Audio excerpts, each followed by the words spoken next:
The late Dr. Carl C. Bell, a preeminent black scholar, researcher, and mental health practitioner, was a mentor and collaborator to MEE for more than 25 years.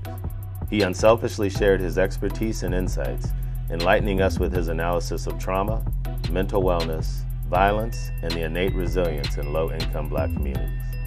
MEE honors his outstanding legacy by sharing evidence of his deep thought. He would want all of us to continue to learn about the power of protective factors and to advocate for communities that are too often overlooked and underserved.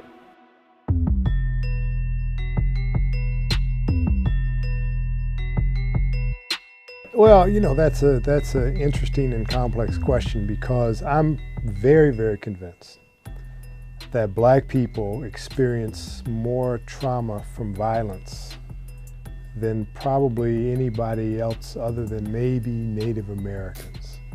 Because black people catch hell in terms of their issues around violence exposure. I started that stuff in '82, so that's real clear.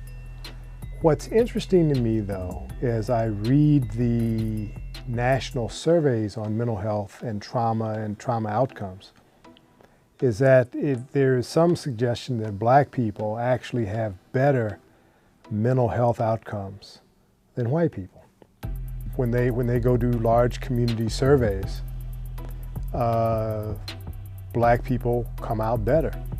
Now, that has always puzzled me, because again, it's clear black people have more trauma. But how could you have more trauma and have better mental health outcomes?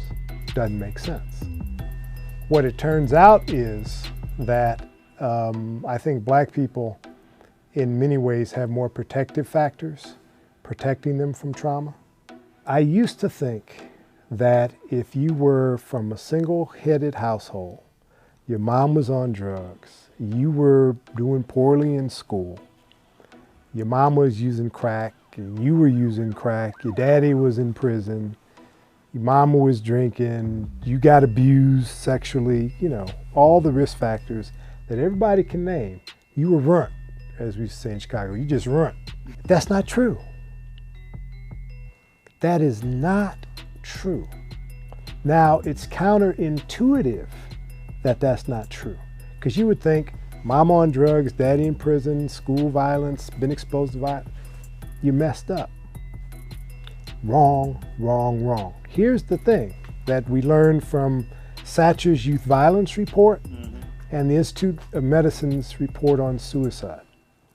Risk factors are not predictive factors because of protective factors. Risk factors are not predictive factors because of protective factors. Poor black people, my experiences, have a lot of social fabric around them. They know neighbors, they talk to people, they're connected to people in their community.